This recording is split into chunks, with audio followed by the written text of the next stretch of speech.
wala na problema kung hindi po si Bato nagpapakita. Actually, hinamon niya pa nga yung gobyernong ilabas ang warrant. Kasi kung may totoo daw ng warrant, ilabas daw. Bakit ilabas? Wala pa naman yung huhulihin.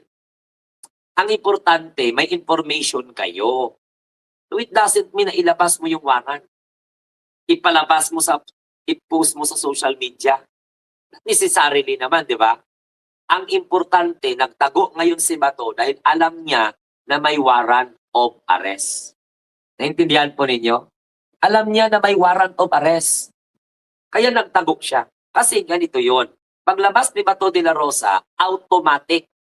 Pag nahuli siya ng mga intelligence, dalahin talaga siya sa International Criminal Court.